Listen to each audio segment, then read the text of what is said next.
This episode of the Brutally Speaking podcast is brought to you by On Point Pomade. Keep your beard and hair looking on point with their line of pomades and beard oils over at onpointpomade.com. Use our code BSP15 at checkout and get 15% off your total purchase order.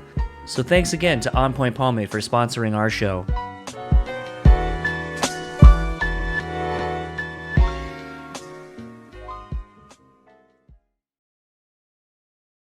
This episode is also sponsored by the Bean Bastard Coffee.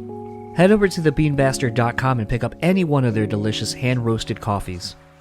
Coffee lovers will also enjoy their hand-cut and handmade espresso candles and soaps as well. If you're in the Buffalo, New York area, head to their store located at 448 Elmwood Avenue. And thanks again to the Bean Bastard for supporting this show. The Speaking Podcast is proudly sponsored by Rockabilia.com. With over 500,000 officially licensed items in their online store, you're guaranteed to find something you need. Use our code BREWtality and get 10% off your total purchase order. Now on to the show.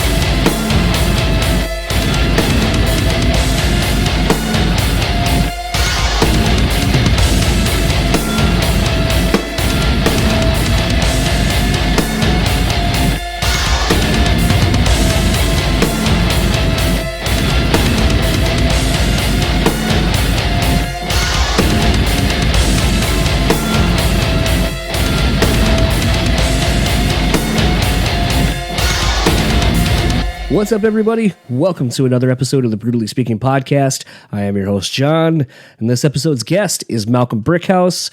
Formerly of Unlocking the Truth is probably how you know of him best.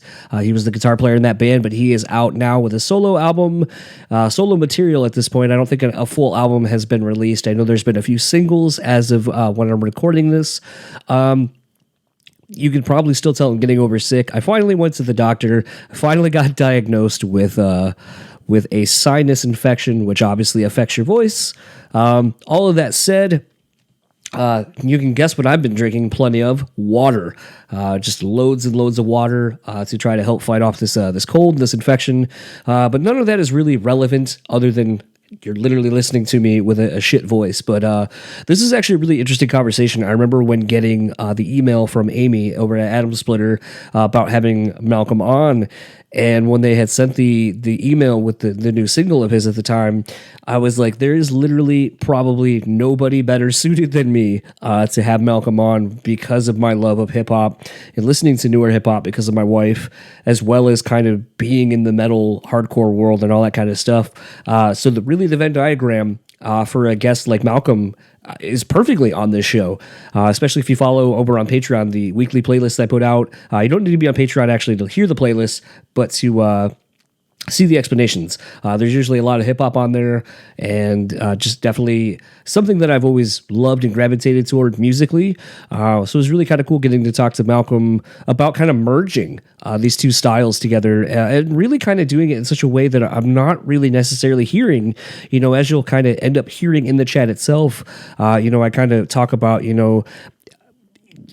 people like Juice World and Trippie Redd and some of these other artists are kind of really trying to merge kind of the indie world of, rock, I guess, and more so in the lyrical presentation to, this kind of underground rap. Kind of harkens a little bit back to like some of the backpack rap era of, the late 90s, mid to late 90s and early 2000s. And just to kind of see what Malxolm's doing. I think he's definitely got a very unique take on what's going on. Obviously being more from... Actually, I think that's kind of the more interesting part, and you'll kind of hear more of it. And I always kind of never know how far to go into these in the intros, but, the fact that Malxolm is very aware of the fact that, he comes from the rock world as well as, being ensconced in, this kind of hip-hop culture and so forth. The fact that he even is aware that, some of his friends don't really say they openly fuck with, rock music and so forth, but then there's the adverse where, some other people are like, oh, I don't really fuck with hip hop, because I don't know if we're still in this phase of people feeling the need to appease everyone. Like, I mean, the thing that's great about music is it unlocks, no pun intended, different feelings. It brings out different things in you. And so to say, or be afraid to say, I like this style of music because it may not be what you're expected to listen to, I think is just so interesting and odd. And to me, the best records and the best music has always been those that push the boundaries of what are quote unquote supposed to be. I mean, you look at a band like Rage Against the Machine, and there weren't necessarily bands that did that, but they were heavily influenced by the hip hop culture that they grew up with. Obviously pulling from bands like Public Enemy, pulling from bands like, really, Public Enemy is the best example. I mean, you even go and look at what Public Enemy had kind of done with Anthrax, with Bring the Noise being one of the first kind of crossover between metal and hip hop. Although you can kind of go back to, if you watch a lot of these band documentaries and so forth that I've watched, it's so funny to see, someone like Billy Squier, who everyone knows is on The Stroke, but in hip hop culture, he is probably one of the most sampled artists in hip hop. And a lot of people I don't think know that, especially rock musicians I don't think know that. But it's so funny to see there's such a divisiveness between rock and metal, or, metal and hardcore, or hip hop and rock. And it's like, but we all borrow from each other so much that it's so funny to see this weird gatekeeping, I guess, for lack of a better term. So it's kind of funny to kind of get into this conversation with Malcolm. I'm going to shut up and we're just going to get into it. This is a really interesting, long conversation with Malcolm. So let's get into it, and I will talk to you all on the other side of it.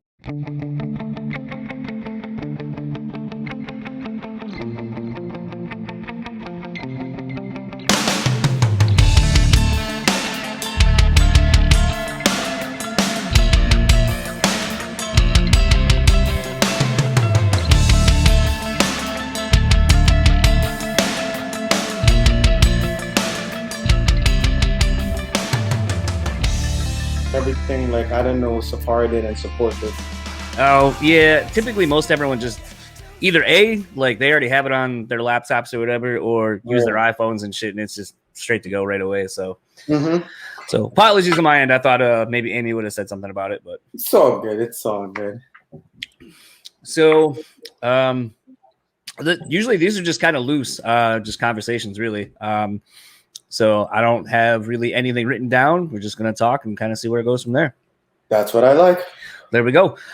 So I kind of, knowing that I was going to talk to you, something I've kind of was thinking about quite a bit, because actually, so like little backstory. So I went to see Code Orange last night, and it's been weird because like there's a little bit of nostalgia wrapped up in going to see them, because I saw them on the Iron King cycle in the same room with 30 people.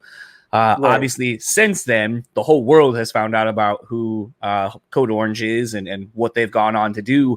And it was kind of weird because I felt like there's this weird sense for me from them where, they were touted as kind of this really important band that's going to bring the underground to the forefront again, and kind of this whole thing that we perpetually see when a band starts doing something and the media starts taking notice that something is happening, something artistically or whatever.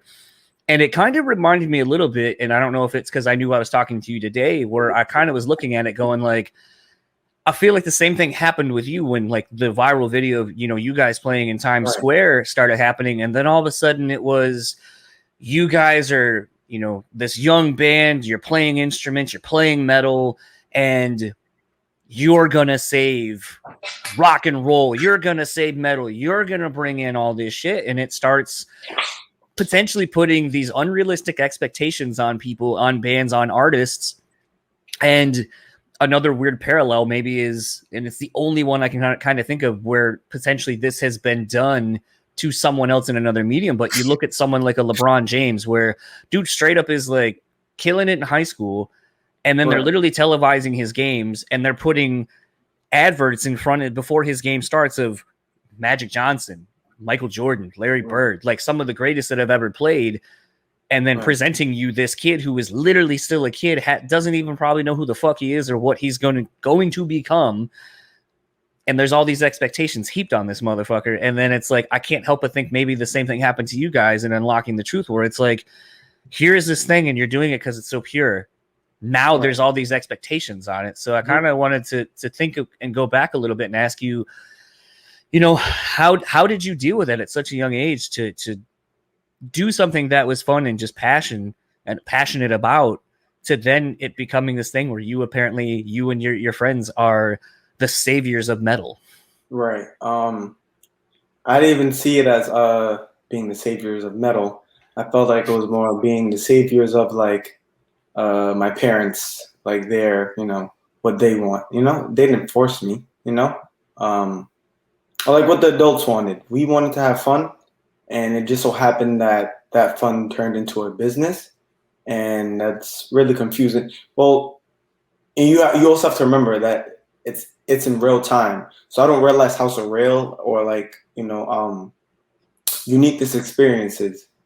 So, but looking back on it, I was more so once everything started rolling, and you know, like you're saying, like how they, you know, I guess take advantage, kind of, you know, of the purity of what we're doing. It was more so to fulfill their needs. I realized later on, and it stopped being fun.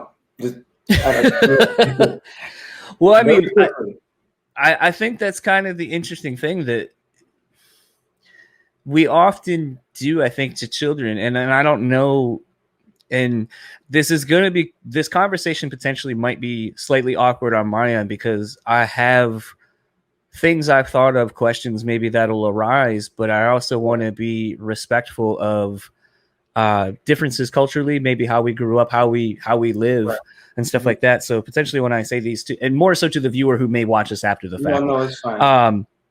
But you know, I often think about how, you know, I grew up and I got to play music, I got to play sports and stuff like that, and it was just an outlet and something I got to do for fun. Track was really the only thing I was good at. But it was one of those things, like I was never pressured to do anything. I was never pressured to, this is kind of an outlet or an out for us to get out of poverty, get out of a situation, whatever. It was never really looked at that way. And I don't know if that's maybe the difference in our generation, because, and I'm not entirely sure how old you are, but like I just turned 37. So I feel like now you potentially would have grown up where the internet exists and people can see ways to fast track success in something when you are inherently good at it. And we've seen too many examples of parents, you know, especially in collegiate sports, where they get, you know, the bribes and the family gets taken care of. And it sometimes is at the detriment of the student athlete being able to actually go and be there for what he actually is there for, which is to be an athlete and to be a student. I just want to make it clear. It's not even like we were trying to even get out of poverty. I think it's just the overall greed that humans have. So no, for sure. Like right now I'm not in school, I'm not in college because I'm fortunate enough to have it set up where I have a mom that can support me right now, you know, and stuff like that. I still live with her right now. So really, I was never struggling. No. It was just some kind of greed thing, like, you know. And but I do understand culturally how that it could look like that too, though. But I think the other thing too is we now live in this society, I think, where a lot of times people are quick to glom on to something where they think there's going to be a ticket to success. Right. And I think that's always been prevalent. But I think the other big talking point that I think is interesting is, you know, I often, you know, coming from the hardcore scene, growing up in that and so forth, you know, we saw a lot of bands that were signed young, straight out of high school, even earlier. Right. And then basically they're now making money for somebody. And then the reason they got signed was because they saw value and they loved what you were doing. But then it becomes this thing where, you know, your next record, the one that is under the label or so forth, all of a sudden it becomes this thing of, well, we don't hear the single, we don't hear this. And then it's like, well, but you liked what I was doing and now I'm doing the same thing. Why don't you like this anymore? Right. And I often think of how does that impact you as really a child, but B, as an artist, like how, as you, like I said, you're trying to figure out who you are. So kind of what is that process like for you as you're kind of starting to, you know, write these new Unlocking the Truth records and so forth, and kind of coming into your own as a person and as an artist, but now you're being told it's maybe not what someone was expecting. All right. So, Unlocking Truth is completely over with. Yep. I guess like towards the end of like the hype, which I would say is like the hype really only lasted from like 2013. I'm assuming, I really don't remember that well, to 2015, and I guess it like really ended like 2016. Mm-hmm. Like around that time is when like I really started figuring out like what was going on and who I was. Because before that I was just rolling with the punches. Mm-hmm. And you know, I've struggled with sorry about that. No, you're good. I struggle with drug addiction, and a lot of mental health problems, and they stem earlier from different experiences, but a lot to do with that experience. Trying to know who you are when other people have this vision of you, and then feeling guilty, you know, for not. It's so confused. It doesn't even make sense to me. I hate that it's like that. And like my new music is first of all, I like that I'm starting over, but that fast-paced success, that's a high in itself. So I was addicted to also the attention I was getting, because Unlocking the Truth was kind of a void filler for me, for being bullied in school and being the different kid. So it was like I built a really strong ego around that character, Malcolm, that's, you know, on the internet. And it's so many layers to this. But now I get to just make my own music, express what I want. It has like, you know, little hip hop flavors. I'm just practicing. I'm really learning who I am right now, and usually we only know who we are based on what other people tell us, and I'm just kind of filling out what makes me happy right now. That's it, really. If it makes me happy, then it feels right. Well, I think, and part of the reason I kind of started on such a heady topic is because, you know, as far as what I've been given, you know, Rapture is the first single that you've kind of put out now that's new. And it's interesting because, you know, you start the video off by saying it's inspired by a true story. And I kind of laughed a little bit when I saw some of the comments of people, you know, being like, oh, you know, fuck that girl, da da da da da. Honestly, I don't even read the comments. I did not. I haven't. I mean, yeah, no one does. I mean, I just read them. I hate it.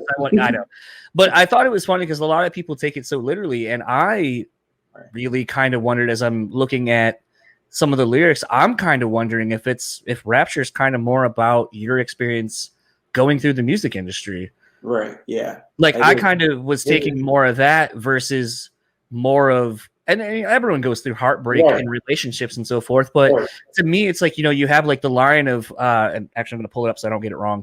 But, you know, like you make the comment in it where you're talking about, where is it at? You talked about basically like giving half your heart, you know, in it. And, you know, basically someone didn't give you the half to make you feel whole. And like, to me, just kind of peripherally on the outside of what I noticed was going on with Unlocking and how it just kind of seemingly just went away as quick as it came. That I'm like, you know, as I'm hearing that lyric, I'm like, you know, you can almost say that maybe that's an analogy for being in the music industry. Like I gave you half my heart and I was looking to you on the business side to make me feel whole and be a whole person, a whole artist, all this kind of shit, you know, with a lot of the lies and promises that people will tell you. Right. And then, you know, they stab you in the back and all this kind of shit, especially when you probably need those people. Right. And then it's like, all right, well, fuck, now what? And so, like, to me, when I listen to this song and, you know, like, you know, I'm looking at a sign or a lyric right now, sunny days turn to fall in the rain standing tall, just numb to the pain when I fall, I take the blame like it's my fault. Like, you as artists are essentially always the fucking scapegoat when something goes wrong. Right. And and I think that's so shitty. And it's one of those, like I said, I couldn't help but see so many connections to this is really a song about probably your love affair with the music industry. It's a love affair. I've come to realize, I guess that like the fame. I don't know what I don't know what you want to call it, but I guess that fame. You know, the music industry. I'm in love with quick highs, and that's because of that experience. And as you all know, that I like things that are not very long lasting. They don't last very long, and that's what I've been working on, and that's what kind of the songs are about. So you can see similarities between like maybe drug use, heartbreak, that experience, if you know like what I've been through, and it all goes together. And I kind of just try to put this, put the all that stuff in one kind of. So you're spot on with how I felt writing those lyrics. Well, I think that's the other thing, and I'm really thankful that on your YouTube and so forth that you actually put the lyrics out there, because sometimes it's real easy to mishear something, or like, and that's sometimes the great thing about music is you look at a band like Korn, notoriously never puts out their lyrics, right. So it leaves it to interpretation. So maybe what you think you hear is what you needed to hear, and that's why you connect with it. But there are a lot of artists, I feel like, especially when you're dealing with more headier topics, like you're talking about on Rapture and potentially what you will be talking about going forward, that it's nice to be able to read it, because it's still open to interpretation, but it's still nice to literally be able to go, this is what you are actually saying. Right. All right, let me think about that for a little bit. Let me see where it sits, and let me see how you're manifesting it in like your video and what it means and so forth, and kind of taking the full package of what you're presenting. And I don't feel like, sadly, a lot of hip hop is doing that right now. Unfortunately, I think they're just so focused on visual narrative that I think it's kind of not cheapening the product of the music or their lyrics, but I think it's just maybe they don't feel strongly attached to what they're writing, maybe, and that's why they're not putting it out there. I'm pretty sure it's more so what it is. It's something to have fun. They're just trying to have fun, they're just making music. So that's what I respect about it. I've realized like trying to like go through that process, you kind of I kind of try to hold on to the fame. So I tried to like see how far I can take my metal hip hop, but it can only go but so far. And like there's Rapture, there's other stuff I have. That's kind of how my music is right now. It's not like straight heavy metal or straight hip hop. It's definitely more on the rock side, but you definitely hear those hip hop influences. Well, I think that's kind of the interesting thing right now for me, like having been someone who was really into hip hop growing up, that late 80s early 90s hip hop, to even kind of the mid 2000s with, the very regional, like, No Limit, you had your Cash Money and stuff like that. And then even the East Coast, West Coast stuff between Death Row and Bad Boy and all that. But it's like, that's crazy to me, because hip hop to me, that's not, so hip hop to me is like little Uzi Vert. Like, but I mean, that's where I was going is like, one of the first, I don't want to call him new because he's not, but like one of the newer artists for a while that I was really into was J. Cole, because I loved his whole thing of like, he came out, his whole shit was, I don't got no fucking features. Like, it's me. And if this record's going to be dope, it's me. It ain't on the back of nobody else's success. It's straight up because of me. Right. And I kind of love that, because a lot of hip hop is very, and I love this about it because it's not prevalent in metal or rock, but everyone wants to work together. They want to help each other succeed and so forth. And they have all these cosigns. And unfortunately, metal and rock don't do that. They're very divisive and all that. So it's interesting to see someone like J. Cole come in and just kind of flip the game up, where he's like, I ain't going that route. I'm going to be successful because of me, not because of anyone that, like I said, is on my record or endorses me, just because me and my shit's that good. But then we started seeing this new era of, and I don't really even know what to call it, because I don't really necessarily want to say it's just rooted in hip hop. It's not really rap. It's not pop. It's kind of an amalgamation of everything. It's almost just straight up alternative music, really, is what I would classify it as. And it was really like someone like Juice WRLD, who was kind of bringing what felt like when emo music was kind of coming into the early 2000s, where it felt like those kind of bands. Right. And it was going to be that big. Feeling. It's not the same music, but it gives you the same feeling. Yeah. And that to me really borrowed from like what Kid Cudi was doing on that first Man on the Moon record, where it's like, yo, I'm going to talk about my depression and a lot of the shit I'm going through. But I'm going to make it sound good. So like it can still be played at a club and shit like that. So it's weird that it's like, I have some of these newer influences of stuff I've been listening to. And even like what Trippie Redd's trying to do on his new stuff, where he's kind of picking up seemingly where Juice WRLD kind of left off with this alternative hip hop thing. And I feel like, you know, when listening to a song like Rapture, I'm like, okay, like you're right in the mix of all that, where I think you actually have more credibility in the rock side of things because of what you've done. Right. And maybe you're going to have to kind of earn some stripes in on the hip hop side of things, because maybe most of us don't know you in that space, but this feels every bit as important or relevant as any of the other artists we've already talked about. Right. So and what just came up in my mind, my brain goes everywhere. I'm thinking a million thoughts a minute. But I remember growing up listening to metal and feeling like a little alone. And like when you were talking about like, you know, how everybody was like, you know, hip hop has like all the features and they're always bringing people together. My goal when I first started music was just to write music. Then the industry came in, then it was just to chase the fame and see how much fame you can get. Now, having time to sit back, my goal now is to try to, I wasn't alive when metal was like, I guess, or I didn't live around the people where metal was cool, like how hip hop is. Like when I watch like old Metallica videos and like, I don't know, just watching like the young angst towards rock music, I feel like it's possible to reinvent, and I want to be a part of that, or at least the beginning of something, you know, that's actually guitar music that can speak to people my age, you know, going through the same struggles. Well, I mean, I think culturally too, we're in an interesting time where, you know, we're seeing a lot of hip hop people, you know, wearing like death metal band, like Cannibal, like was it Kourtney Kardashian or someone the other day was wearing a Cannibal Corpse shirt or some shit, and the internet went like fucking crazy with it. And it's like, like, yeah, I get it. The and kind of going again back to what I was saying, how unfortunately I think the biggest roadblocks for rock and metal are its own fans and the people within it, because they aren't accepting of when anyone else gets into their little bubble of things. Oh, you wouldn't understand. And it's like, weren't you the person that like sat alone with this fucking album or whatever, and it made you feel connected, and then you'd go to a show and then you'd see 30 people or 100 and some odd people at a show and go, oh my God, I'm not fucking alone. Why are you trying to alienate other people from getting into the thing that you supposedly love so much? Correct. Yeah. I love, before I called, I was actually mixing a song that I started with my friends. So like even like having like, because there's black people that listen to rock but are scared to show their friends or whatever. And I have like 2 different features for my friends on some unreleased music. So I'm definitely, you know, like adding. So there's definitely kids that want to do this, you know, and they're just scared to take that step to actually, you know. And I also have the musical ability to play the guitar and stuff like that. That's also another reason why I think guitar music is also failing, is because it's so easy to make a beat. Like, why would you pick up a guitar? Like, why? Like, you know, it's the purpose.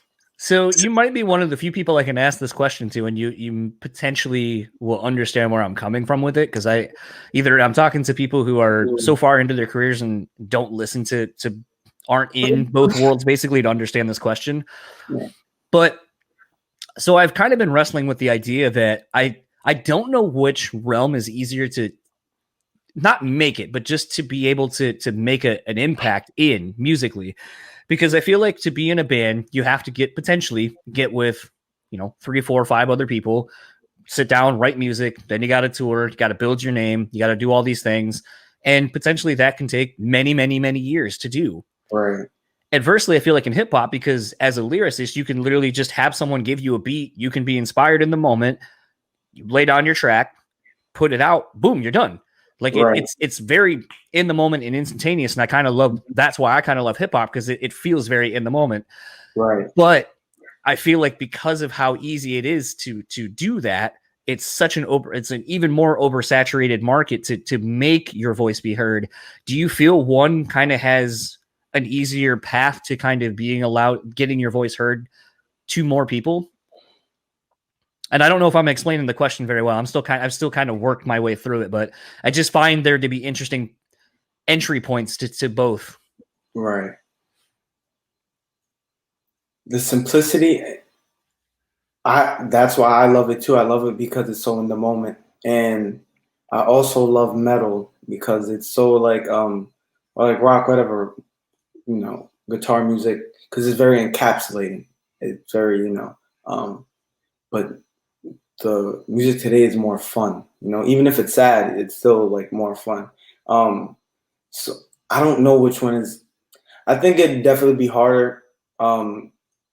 Trying, like, what I'm doing is definitely it's going to be a challenge. Because I've been listening to music and literally just because I'm a part of this generation and I'm a part of the social media addiction, my attention span is extremely short too.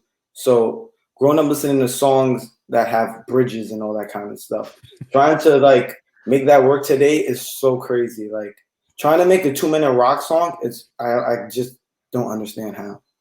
But I had a song called Intuition. I took it down, but I'm figuring out a way to mix both of them. It's a process. But I also think that there's people like, and I don't mind it. Like I really don't. People think it's corny, like Travis Barker working with MGK. Like I don't mind that stuff. Like because it says that's an entryway too, because they're accepting him. I don't know why. I like some of the songs, but clearly people do want something different. There are people that want something different. Well, I think the other thing too, and a lot of people sort of forget, like, I mean, there's obviously a reason why Blink-182 is not doing anything, and that's because Mark has been going through cancer treatments and so forth. But I think the other thing that we sometimes forget with some bands is eventually it's like you can only do the tour cycle for so long before you get burned out, and then you need to be a person. But excuse me, beyond that, I feel like we forget that these are also creative people who want to create. So if Travis now is kind of fulfilling this role of a producer of sorts, right? Let him, because I mean that dude, you want to talk about someone who has transcended different genres. I mean, with what he was doing with like the Transplants, bringing in Tim Armstrong and Skinhead Rob or whatever, and kind of doing this weird sort of punk hip hop hybrid kind of thing that sort of was more in line with something like Cypress Hill kind of than it had to do with anything else. But it's like, okay, like if Travis is kind of the conduit for his fans to come in and be like, oh, I didn't know I really kind of fucked with hip hop or, some of these other influences, then why not? But I think that kind of goes back to everyone wanting, music and people to just be this one thing. When setting this up and talking to Amy, in the email, I was like, I might be one of the few people that you'll talk to that is kind of firmly rooted in either space. Like I often get looked at as, oh, you're the rock metal guy. And it's like, yeah, but man, I fucking really love hip hop and R&B. Like, I'm right there with you. So it's one of those where it's like, I don't often get to talk about the other side of things that I'm into, but it's weird because a lot of times it's my love of hip hop and R&B that has allowed me to notice those influences getting sprinkled into metal and hardcore. And when I talk to some of these people that I do, they're like, I've never gotten to talk about that. Or, you even look at that video that went viral recently of Dave Grohl explaining that the opening to Smells Like Teen Spirit, he's like, that's a fucking, straight up, like Motown beat, the like, and it's just a fucking Motown beat. But you played a little bit more aggression, and all of a sudden now it's rock. Right, exactly. And I remember him telling Pharrell that, and Pharrell was just like, mind blown. That's crazy. So I didn't see that. That's crazy though. Yeah. It's little influences like that. I think like as you keep hearing and as I go forward my music, I think my culture is definitely like I can't run away from my culture. So like when I make music, there's a rhythm that literally it just does. I have to put it this way, that Caucasian people might not be able to replicate. So my metal, like when I was making Chaos, like with Unlocking the Truth, I'm impersonating bands I listen to. But as I grow to become my own person and realize what I want to do in my music, is this there's a little bounce to my rock that I can't help. And The melodies and flows I choose are very more so on the R&B hip hop ish side than anything. I think literally just the sonic sounds of guitar, metal, the guitars, the drums, the bass are what make it rock. Is the sonic sounds of it. But what I'm feeling is more of my R&B and hip hop side when I'm creating and thinking of it and stuff like that. Hold on just a second. I saw that I have a text and an email from or whatever. Mm-hmm. Fuck. I don't. I'll have to deal with that later. I don't know what the fuck that's going on. Someone showed me some weird shit on Facebook. They're like, "Can you handle?" I think someone hacked his account or something. But I'm like, I'm not gonna fix your shit. Like, you're on tour, dude. Like, you have all the time in the world. Fix that yourself. I'll just turn my phone over. I could hear it. I could feel it vibrating against my desk. So I was like, no, but I mean, I guess I've never really kind of thought about that. Like, I guess maybe having to, I don't want to say homogenize, I don't think, but like just kind of having to take yourself sort of out of like what comes natural to you to cater it to the audience that you're basically playing for, at least in the rock and metal space. Mm-hmm. I guess I never really thought about how you would have to change that, because I feel like, especially in metal and kind of the way metal has been going with, the more djenty kind of stuff. I mean, it's so percussive and rhythmically inclined anyway. Like, I almost feel like that would be to your strength. Like, why would potentially you not want that? So to me, the fact that you're kind of saying like, sometimes Mike, it's, I have to kind of do things a little differently than what I would naturally be inclined to do is actually a really interesting concept. And I never really thought of that, like, as something that you would have to do. Mm-hmm. It's not like I never really got into djent. So I see it, I hear it, it's just not my thing. I'm really just trying to somehow use this guitar music to speak to the people. And I guess I'm realizing right now, like the people in my community that didn't have a voice, I'm just trying to get to them, because metal is for us, I don't know why it's so scary to us. I don't know why. It's not that serious. But well, I think right there, it's not. I mean, kind of like another comment I made I thought to myself last night is, so when I saw Code Orange initially, they were an underground hardcore band and they were fucking scary. Like, there was only 30 of us there, but I felt like they straight up wanted everyone in that room to essentially murder each other and them to be the soundtrack for it. That's how it felt. Right. And it made you feel something very visceral. And it felt like, it almost felt like it could be like the soundtrack to like a snuff film, kind of the way it's just overly aggressive. Right. And considering everyone in the band at the time literally played an instrument and most of them did vocals, I felt like it just added this level of savagery where it's like, the drummer's singing, but because he's getting into it and it's getting intense, so are his vocals. And it's a cyclical thing. Whereas seeing them now, where it's like, they got rack mounted Kempers, they got a nice sound guy, nothing's too loud, everything's perfect and very pristine. And it's like, from a visual presentation, it looks very good. It sounds really good. But I looked around the room and I didn't feel scared of anybody. Like, there wasn't that visceral reaction I had of walking in that room and hearing that music. And I didn't feel like I might be in trouble. Someone might whoop my fucking ass just for being in here and being a part of this. I didn't feel that. And I feel like potentially some people may see bands like that or hear things like that kind of music and just go, what the fuck? Like that's not something I can fuck with. I don't understand it. I didn't come from that. But I think the one thing that good. Oh no, okay. No, I was just thinking, but today, like, kids, like, if you go to a party, we're moshing now. It's not like, what do you call it when, like, you throw the fists? I don't fucking remember. Like, we're not doing that, but we're moshing there. I feel like it's the right time for my music, kind of. Like, if it catches on, it's like it would be the time would be now, because they like the rock music. I feel like we're still scared to accept that it's coming, kind of still. Like the real rock, like, you know what I'm saying? Like, Like we like listening to Playboy Cardi and thrashing and saying we're punks and all that kind of stuff, like and moshing.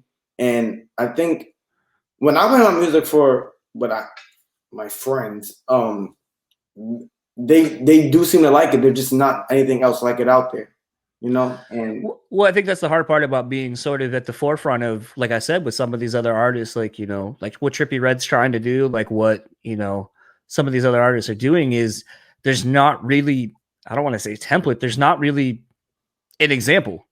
right. So, and people are always afraid of what's new and what they don't know, because unfortunately we live in a world, even though we have social media and everyone in theory has the ability to showcase what their life really is, everyone puts on a fucking front. Right. Like I've always said, like before Twitter became what it is, and there's still so many people that don't use Twitter, but Twitter's where shit gets real. Like I would see someone post something vague on Facebook, and then Twitter, they would fucking call out the person by name because they knew that person wasn't there. Like Twitter is where like people will fucking pop off. And Right. I kind of love that, but I also feel like unfortunately we live in a world where we're so able to really showcase who we are day in and day out, warts and all. But unfortunately, everyone wants to be fake and just wants to present the best thing, or, you know, and like, you know, something you had said, and I think is really commendable is, you know, you're pretty open about, you know, your mental health and stuff like that. And I think that's very good. Like as someone who recently started going to therapy earlier this year myself, I can't believe how much it's unlocked for me and how I've noticed things a lot differently. And I'm not afraid to talk about them. Like if someone's making me upset or whatever, like therapy has taught me to vocalize something in the moment, because if you don't, no one knows. Like no one knows how you're feeling. Mm-hmm. And if you don't tell someone, then they're never going to know. But I feel like adversely, you have those of us who have those tools now to articulate ourselves the way we want to and how we actually feel.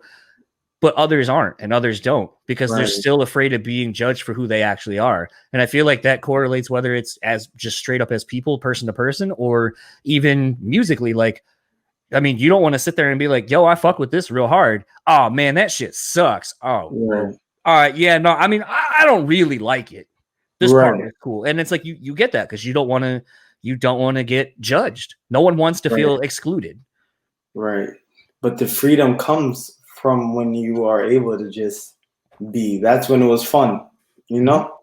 That's so, and the reason why I'm so open about my mental health is because I feel like mental health is since it's really like I don't want, my mom hates it, like I say I'm privileged. Like I'm not extremely privileged, but like I have like so much things not to worry about that, or the only thing I have to worry about are my thoughts. Like, so like my thoughts consume me all the time. And I guess my music started changing into what it is now, and I'm realizing that I could, like, you know, just make what I really want to make. When I first did my, because I haven't been to a lot of real therapy. It was like a lot of self-discovery. So like very young, I started trying psychedelics, and that's kind of how it opened the doorway for me to realize like the boxes in society that hold us and, you know, make us think we have to be a certain kind of way. And then, but on the other hand, you know, when you go too far and you feel too free, I also got addicted to sedatives or benzodiazepines because, you know, trying to be yourself all the time and truly like who you are is very stressful, and everybody else telling you you shouldn't be that. So I definitely understand. You know, it relates to the social media thing too, you know? Well, I think that, like, you know, in my, it's funny. I've been telling the story a little bit recently to some friends because there's the perception that I don't do or have not done any of that kind of shit. And so like when I recount stories of like, oh, when I, you know, did coke a bunch one night and and they're like, what, you did coke? And I was like, yeah, like I do it. I just don't do it often. Right. Like I have a healthy respect for all the things that I've done. But I as an inquisitive person, like how could I not try some of these things and just see what it does? Like, I mean, heroin's one that like I don't think I'll ever fucking do because it just there's too many stories of that just going horribly wrong. But like for the most part, I've never heard a story of someone eating too many shrooms and dying. Like you might feel like you're gonna die, but you know, that's why something like ayahuasca has me really fascinated, because it's like it's one of those things where Like, I think one of the Jason Ellis made a comment. He was like, you know, you start bargaining with yourself in the middle of the trip because you're like, oh, I understand what this is trying to teach me about myself. And then it'll be like, nah, motherfucker, you think you do, but like now I'm about to show you some real shit. And then you really get into the weeds. And going from that, like none of us have the answer. None of us really figured it out. Like there's nothing to figure out. And that's what gives me the confidence to do what I'm doing with my music, because no one's figured it out. No one really has, you know, I don't know. It's just so free. It's a very freeing experience and also scary.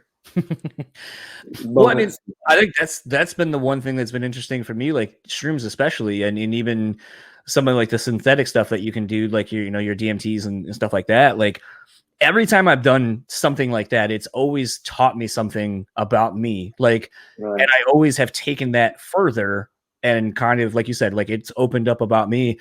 I haven't done any of that stuff in a while, and like years. And I'm kind of like, okay, like I'm almost 40. I feel like my life's at a different spot than it was the last time I did it.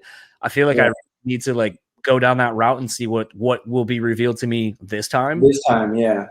So it's one that like I'm kind of interested and excited to go down that road soon and just kind of see what new self-exploratory things will be revealed. But it's also weird. It's like you have people who demonize it and all that kind of stuff that have never done it, and you're just kind of like, I feel bad for those people because I feel like everyone, at least shrooms, like everyone should do at least shrooms, like just to kind of be like, yo, like find out about, because it really takes you out of yourself and makes you kind of deal with some shit that maybe you didn't know about. And then when you're done, you're like, oh, all right, well, guess I need to I have a lot to work on right now. And you know, now, and the other thing too that I think would be really interesting is, in light of actually going to not going, like did it like this, basically therapy with a therapist over something like this, that now that I have other tools, that I wonder, it's almost like playing a video game. I leveled up, so now I want to go back and see like what I could find or what it'll teach me now that I have other tools to be in the midst of these things, and what it'll unlock. So I often think, you know, people who do it or have done psychedelics, I think are on a different wavelength of thinking than those that haven't. And unfortunately, it sounds really pretentious to say it like that, but I think we, as those people, are more apt to want more, to want to know more about who we are, more about the world we live in. And like you said, it's interesting that once you start kind of taking these things, the boxes that you notice that people, society, all these things kind of start putting us all in, you're like, why is that? And I chose to do them at like the stupidest time. Like I was still in the middle of like of like all the like clout ending. Like I was like right in the middle of it, and I was like, oh my god, my family's not real, my band's not real, nothing's like, it was the worst. So then I'm coming back sober with this whole new mindset that makes me feel free, but everybody else is like, well, I depend on you, so I have to figure that out. You know, like it's crazy. But I feel like maybe that's actually more a good thing for you, because instead of everything essentially falling, like you kind of realized before it happened that it was happening, so you were able to better prepare yourself and those around you for the inevitable quote unquote collapse of that thing. And I think that's actually a good thing, because instead of being blindsided, I mean, think about what it would have done to you had you not gone through that at that point. And then feeling the weight of everything else compounded onto it. I mean, I can only imagine how much more worse that would have been for you mentally, just being in your own head about all of that shit then, versus kind of equipping yourself for that. Right. It's still like, I think I'm still working on letting go of that experience. And it never felt like it ended still, kind of like, you know, it doesn't feel like there was a real end to it. We just disbanded. So I didn't look at it as if it was falling apart. I was really dissecting myself, seeing what I wanted. And I really just want to make music. Like it makes me happy. Like I just remember being a kid and just trying to remember the things that used to make me happy, like anime, stuff like that, you know. Everything they tell us that's not that doesn't help the rat race, you know. It kind of reveals that, you know, you can still, life is here for you to, you know, it's kind of like a play field. That's how I kind of look at it. it's somewhere we could play around. And one of the games we have to play is the game of life. So, you work in between those confines, trying to find your balance. That's kind of how I look at it. I'm still figuring it out. Well, it's kind of funny as, talking to you now, it's funny how prophetic the old band name was for you. Like, Right. I guess I never realized that until literally we're talking now, but it's kind of a really profound at such a young age. You kind of tapped into something that maybe even you didn't realize you were tapping into at the time. Right. Yeah, I'm aware. I'm aware. My brain's a pretty crazy place. This is kind of a out of left field question, but like, you seem very much sort of like me. Like, you're constantly thinking of things. You're always working on a million things at once. Mm-hmm. How were you in school? Like, were you good? No, I mean, not like, how were you? Yeah. I just went to regular school. Like, sometimes we would bring a tutor with us.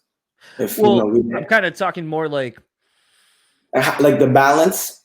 Well, no, not even that. Like, I did okay in school, but like, I definitely was one of those that like I said, I ran track, I played basketball, I played football, I wrestled, like I did. And I was like in a ton of extracurricular activities because I never wanted to just be the one thing. I had so many other things I was interested in, but sometimes those things were kind of a detriment to me because either I didn't have a social life because I was doing all these other things. I would fail classes because they weren't important to me at the time because, well, basketball or, my girlfriend or whatever, or this video game. Like I realized I was not really meant for a traditional schooling system. Like I learn, I can retain knowledge very quickly, but I realized if the world existed the way it does now, I would probably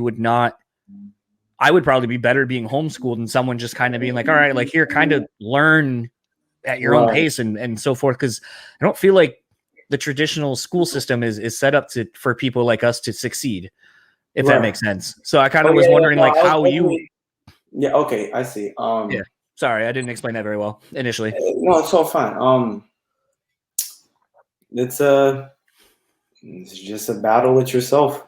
I don't know. I got through it. I barely passed, like that's how it was. I went to school high every day. Like I didn't really give a fuck about school at all, really. Like I knew that's not what I wanted. But try to explain that to like your mother, and then she also knows that I have my ideas from at the time from the drugs I was taking, and she's like one of the people that demonized psychedelics. So I kind of had to just deal with it with myself and be like, and trust myself. It's just trusting, like, even if I don't do good in this and I don't get praised for it, like so what? Like, just do what you like. And like and the reason why I struggle with mental health is because it seems like I know all the things to do to make myself happy, but like I guess just the overall first experience of everything happening so fast. I'm always just living in the future. So I'm aware of everything happening, but I'm never in the moment, always in the future. And that's where my benzodiazepines to Xanax, that I have a really bad relationship with Xanax, because it kind of feels like the key in my brain that just like the voice that talks all day, it just goes away like in my head. And that's the problem with that. But I kind of just have to learn, just trust myself, trust even the doubts. Like, if I doubt something, the same thing. Just no one has all the answers. My mom could try to tell me this is how I should do it. My friends can tell me, you could tell me. But at the end of the day, none of us really know even why we're here, how we're born, how this exists. So, I really just look at it like it's a playground, and you just do what you do. And there are consequences. There's like karma. There's good karma, bad karma. Decide what you want. I decided to chase fame and do all that, and the end of that is that it's all at the end it's what's the word? The word I think of right now is it's fake. It's not real, and you feel it at the end. It's empty. It's not fulfilling, and that's the chance I took with that. So now I'm like, playing the game, and then just weighing out like the good and bad of whatever decision I'm making.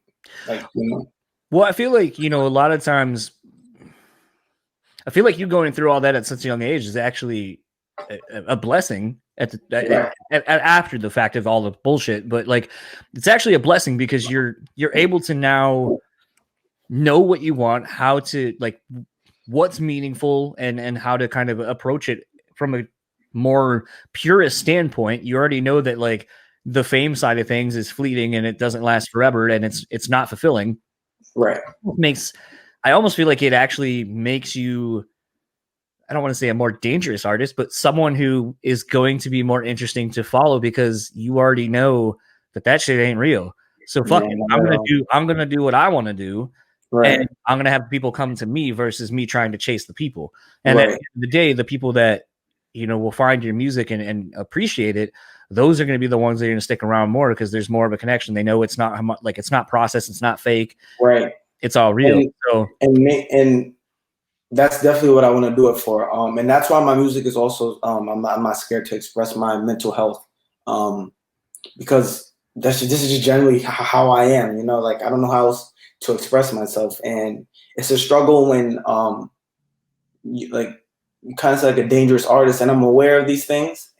But when you're like just in the basement making music by yourself and you're not getting the same satisfaction that you're used to when you just were just playing metal instead of like creating and thinking all these thoughts, it's kind of crazy. But when I do get like the little fan mail I get and whatever, it's always deep messages, like how my music has, helped them with their drug addiction or something like that. And that's really what I like, if it's not like I'm trying to save the world. I'm not trying to save the world. I barely save myself. But like, if it makes you smile, if it could help you, it's better than just chasing some fake idea of happiness, So yeah, it's my take. Something you've said a couple of times, and I, if you don't necessarily want to answer this, it's fine, we can move on. But you talked a couple of times about your mom when you were like going to school and doing a bunch of drugs and some of the ideas that you had and so forth, and obviously now still being a big part of your life. Yeah. Do you because and I guess kind of maybe make a little bit more sense. So like, it's interesting talking to my parents now because as I've gotten older, I view my parents in this new lens of like they're people. And now looking back at my life with them, thinking about like, it's still kind of a mindfuck that you're like, okay, my parents had me at 24. At 24, I couldn't imagine being responsible for a fucking person. Like right. And the questions that as I got older, like you start asking about life shit and you're like, motherfucker, I'm trying to figure this out. Right, like exactly. I don't got the fucking answers. So to look at your parents now as people, not as just you're a parent, how has your relationship maybe changed, or what has it turned into based on, it seemed like, you seeming like you're kind of in a different space now than you were back then, on a multitude of reasons. How has your relationship changed or grown with your mom over that time? Oh, did I lose you or did I freeze? I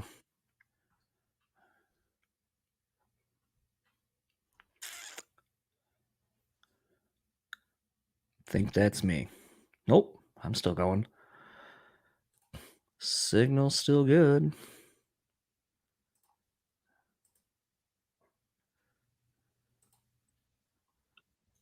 Oh, there you are. Yep. I'm sorry, my Wi-Fi would be going crazy. But yeah, that's actually it's a big part of my struggles. It's really the relationship with my mother.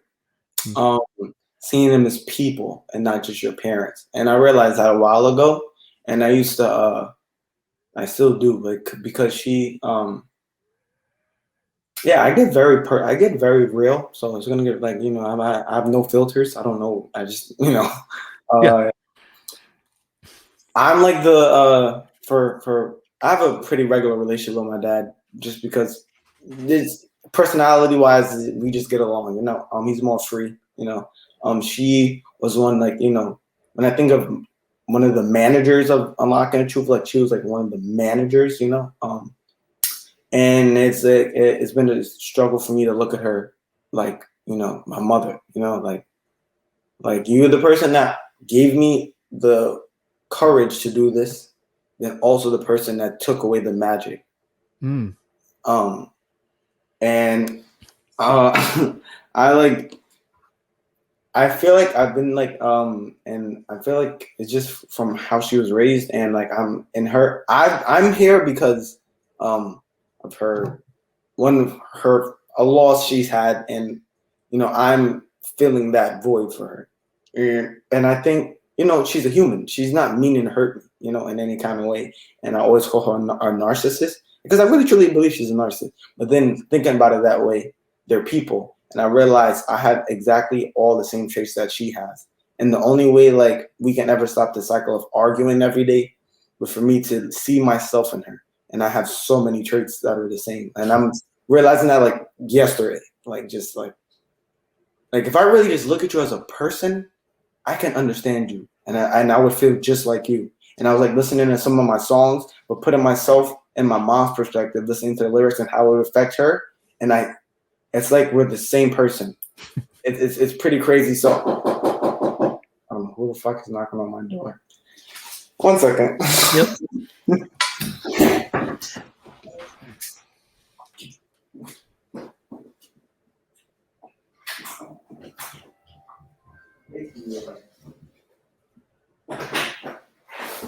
Here you go. Okay. But yeah, it's just I could I have to look at her as not like I just really felt like a real product. Like they just I thought she mentally destroyed me, but as I keep going further on my journey, it's really just a battle with myself. Like I can't blame anybody. Like how if she decides to, I don't even know how to. I don't like want to give like exact examples, but matching her energy doesn't work. I have to be the bigger person, or not even the bigger person. Just realize she's a human. She has feelings, and her feelings are valid. And if I think she's a narcissist because of how she treats me, and that she wants things her way, and I'm arguing back saying I want things my way, we're in a loop right now doing the same thing. So if I can look at you and see myself in it, then things can change. If you can look at each other as, human, part of the, we're literally made of the same essence, whatever universe, God, whatever we want to believe in. That's how I have to look at it. We have a like really strained relationship. It's like really, really bad. But, that's also in my music too. I don't know. It'll come up a lot. My mom, me saying mom and stuff like that. It comes up in a lot of my music.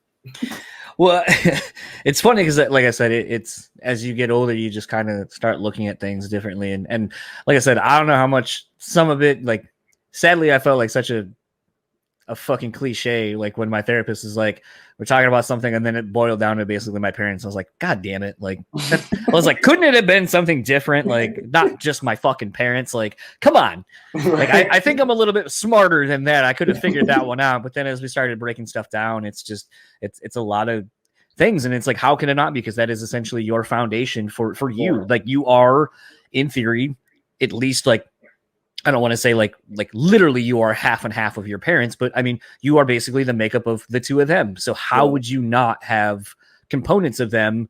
Or even, if you want to take it even a step further, because like I know an interesting talking point, and it's still funny to me, just the anomaly of this, but like, my dad for a while was always getting on me about drinking, because he's like, well, I know you like drinking and all this kind of stuff. He's like, but alcoholism runs in the family. And I'm like, okay, like I've never had a problem with it. But adversely, there was a time where I wondered if I was starting to have a problem. So I quit. Like I quit drinking for like 9 months. And then he was like, oh, you're not turning into like one of those bitch straight edge people, are you? Like that are really annoying. And I was like, well, like, how can you tell me that alcoholism runs in the family? And then you kind of make fun of me for quitting drinking. Right. Right. So it's just like the duality. And you look back on some of those examples or those personal experiences that you may have where when you look back, you go, huh, like maybe that's not a way to talk to your child or whatever. But then you have to go, well, I mean, I've said things to people where I'm like, in hindsight, maybe I shouldn't have said it that, or is lost. I said something in the wrong tone or whatever. Mm-hmm. We're all works in progress. We're all trying to become, the best versions of ourselves. And sometimes it takes a little bit of introspection and so forth to unlock that in you. it's almost the shedding, essentially the shedding of ego, to where you can finally, like you said, I think it's very commendable that you are able to go, I'm matching the same energy. So, and if I know I'm kind of the same way, then why would I expect this other person not to feel the same way I'm feeling? Because it's the same. And, I think a lot of it just kind of goes back to, and unfortunately a lot of people don't have the same sentiment of treating people the way they would want to be treated, or at least thinking about someone else for more than 2 seconds. Mm-hmm. I have a problem with that. I definitely realize like I have like a narcissistic. I'm probably a real narcissist, but like there's some awareness about it where I want to change it. And the people that I know are my friends that stayed with me when I was like, because I was really doing really bad, like on Xans, like just fucked up, like kicking people out of my life that did nothing to me, just thinking everybody was out to get me. I don't even know where I was going with that, but there's also, you just have to treat people how you'd want to be treated at the end of the day. And I commend those people, and I work on myself because I know that there are people that if I'm anything like, and if I treat them anything like how I think like my mom treats me, right? And like she's not I don't want people to think like she's like abusing me crazy. It's just what it is. But like, and you stayed, like I have to learn some compassion too, because if I can't give you the same compassion, and I'm looking for friends, and I'm complaining like, oh, everybody's fake. Who am I? Like, what am like? I look bad too. Then like I'm probably worse. Everything I'm complaining about is something about me. It's something I don't like in myself, and it's really hard to look at that. And I quit psychedelics because I've went too deep. I've thought too hard, and I feel like just figuring out sober, whatever, is a better option for me. Well, I think that's kind of a good place to wrap this up. I'm looking forward to having you back on down the road when there's some more music, some more lyrics to talk about, some more life that we both have lived that maybe informs another chat. But this is a lot of fun. Like I said, I was really looking forward to this when this came across my email, just because, like I said, like, where we kind of started off with some stuff I've always, thought about when you guys were coming out, and just, like I said, and I think it makes more sense now that I've kind of talked a little bit more about therapy and kind of getting to know myself and thinking about like my parents becoming people. I probably could have set that up a little bit more, but I think it kind of comes full circle, here at the end, as why I kind of was asking those things, because I assume that all of those have to have an impact on you. And then obviously, and like I said, like I noticed lyrically, it seemed like possibly some of those things that you went through as a kid informed, Rapture. So I kind of was sort of setting it up and kind of trying to set the groundwork for where I was thinking these things were being informed by. But I'm glad to see that I was not off with my line of thinking. Unfortunately, I'm sorry that you had to kind of go through those things to get to those lyrical concepts and so forth. So thank you for taking the time. And thank you for having me. Yeah, where can people find you or whatever you'd like to plug online? You can find me at Malxolm Brixkhouse everywhere, but the C in my name is X, like Malxolm Brixkhouse. Sorry for the complication. Nope, that's fine. Cool when I look at it. Well, I mean, at least you're not doing. I mean, what was it? The trend like 5 years ago or whatever is turning all the vowels into V's. Oh yeah. So you're just kind of borrowing that and adding to it. So enjoy the rest of your day, man, and looking forward to talking again, man. Yeah, absolutely. All right. Peace. So that was my conversation with Malxolm Brixkhouse, again, of himself, formerly of Unlocking the Truth. We kind of got heady right out the gate. Something that I find very interesting as a, almost 40-year-old person myself, and kind of really digging all kinds of forms of music. I was actually just having this conversation with someone the other day at the bar when we were talking about music, and someone had asked me somehow about, I was wearing a Janet Jackson shirt. That was what it was.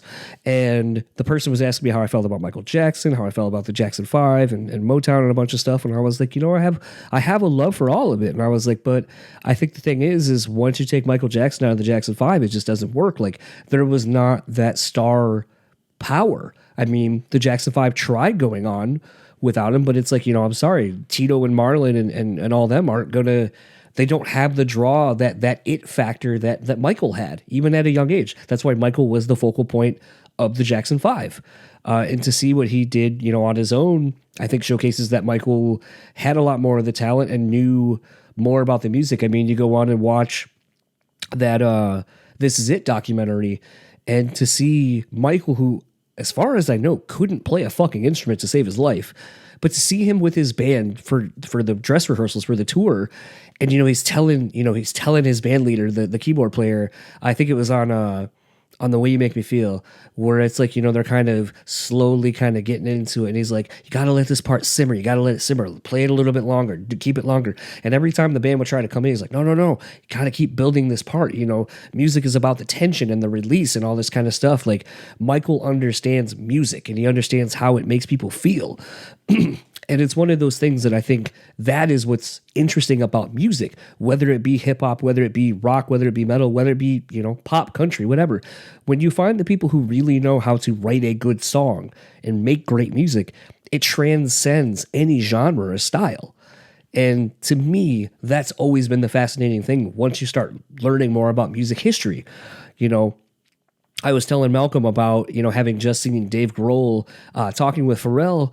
And he was like, and Dave's like, everyone knows the drum beats that Smells Like Teen Spirit. Like, and he basically goes. And he goes, but then when you see the video, he's like, oh, I fucking lifted that from like the Gap Band, where it's like, like, and you start realizing how much, if you are a fan of music, you can bring your influences from other styles into this thing that you do. And I mean, you look at a lot of bands like, you look at a band like Paramore or like Fall Out Boy. And I think on those early records, you can really hear their hardcore influences. Like, there's a lot of odd time signature things that they did in a pop way. I fucking love that. I mean, you look at a band like Gym Class Heroes, and they brought in, Travis' love of like Hall & Oates and stuff like that. And I mean, you look at Hall & Oates, and they bring in their love of, Motown and R&B into, what they do. And it's all cyclical. And I think, you can really see that with what Malcolm has been doing with his solo stuff, where he's kind of blending in, guitar and pop and hip hop and kind of this little bits of like R&B, and just it's really interesting. And, I still feel like there's more to what Malcolm can do. And I think, as he kind of said, he's still kind of figuring it out. He's still writing a lot of different stuff. And I think that's kind of the fun part about getting to talk to some of these artists who are, and I'm not saying Malcolm's early in his career. I think he's early in what he's doing now. And I think that's the fun part about finding someone like Malcolm who has the success that he had with Unlocking the Truth, but he's able to now parlay that into something that's a little bit more, I think, honestly himself. And as a person, he's figuring out who he is. And so I think to take this musical journey and just the journey itself with him, I think is going to be really interesting and fun. And kind of going back to my initial point, that was kind of the interesting thing about thinking about Malcolm growing up and what Unlocking the Truth did at such a young age, to where they're kind of being lauded as bringing back metal, bringing back rock to the forefront. And, we see these tags. I mean, you look at a band like Trivium, they were supposed to be the band that saved metal. And we start heaping on these lofty expectations on people. We see it all the time in sports. LeBron James, I remember, like I said, his games were televised from high school on national TV on ESPN, and people would watch like it was an NBA game. And before that they would even play the game, they would show these packages, showing Larry Bird and Magic Johnson and Michael Jordan and Kobe Bryant and Shaq and like some of the game's best. And then it's like, and then here's this high school kid who's supposed to be, the next Michael Jordan, the next Kobe, who's going to save basketball and take it into the next, 20, 30 years. Like, I don't think we think about the pressure we heap upon children with these expectations. And to me, that's an interesting thing. If someone's aware of it, that it's happening, what does it do to you? How does it make you feel? How does it affect the art that you make? And, for Malcolm to kind of go into it right away with me and kind of go there, I thought was really commendable and really awesome. And major props to him for answering everything and not being afraid to get serious and go deep with me. That's not something that everyone can or will do. So I always appreciate it when those that will do. All of that aside, though, I want to say thanks again for Malcolm for giving me the time. Hopefully you check out his stuff. He put out a new video about 2 weeks ago as I'm recording this called Caroline. He also has a few other videos out as well. Go check it out. I think there's something there for you if you're actually willing to listen to the music and kind of take it all in. Obviously, Malcolm also is trying to be more of a visual artist in that sense as well. So go check it out over there on YouTube. You can just find him under Malxolm Brixkhouse. And while I'm plugging everything else, if you would like to keep up with him on Facebook, it is at Malxolm Brixkhouse, Instagram at Malxolm.Brixkhouse, and Twitter at Malxolm Brixkhouse. Again, that is MALXOLMBRXKHOUSE. So not entirely how you would think it's spelled. Or you can just look in the show notes. Everything is down there. If you would like to keep up with the show, it's simple enough. BREWspeakPod.com is the landing page for everything. Anything you need to know, that is where we are. We have a Patreon, patreon.com/BREWspeakPod. For as little as $1, you get access to my weekly playlist breakdown videos.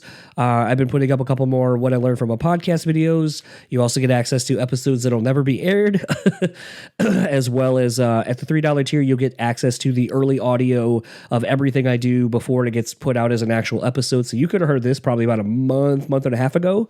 And for the $5 tier, if you are interested in checking out the videos where they are applicable, those go up over there as well. A lot of great content over there. So if you feel like supporting the show, it'd be greatly appreciated. If you'd like to support our sponsors, well, they're also in the show notes, and you heard the ads at the beginning of the episode. Want to thank Rockabilia, want to thank Bean Bastard, want to thank On Point Pomade. Support all of them if you can. We have codes. Again, look in the show notes. Save you some money on some of those places if you decide to shop there.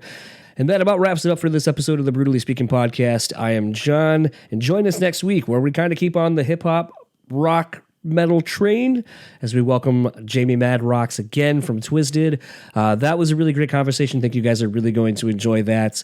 So stick around next week. Jamie Mad Rocks. Talk to you then. Sucked. Oh, that fucking sucked. Shao Kahn, what'd you think? That was pathetic. Yeah. Coach, what'd you think? Okay. I mean, I knew it was going to fucking suck, but I think those guys were a little rude. Austin Powers? How about new? Okay, I thought we were going to get the Austin Powers vote. We did not. John, use that for your podcast. It fucking sucks. But you knew what you were getting into. It will result in less listens. You're going to see a decline in listeners if you start the show with that. You're going to see 30 seconds in, the number will plummet. And I will be there at the bottom of the plummet saying, I fucking told you, don't use this fucking riff. It sucks.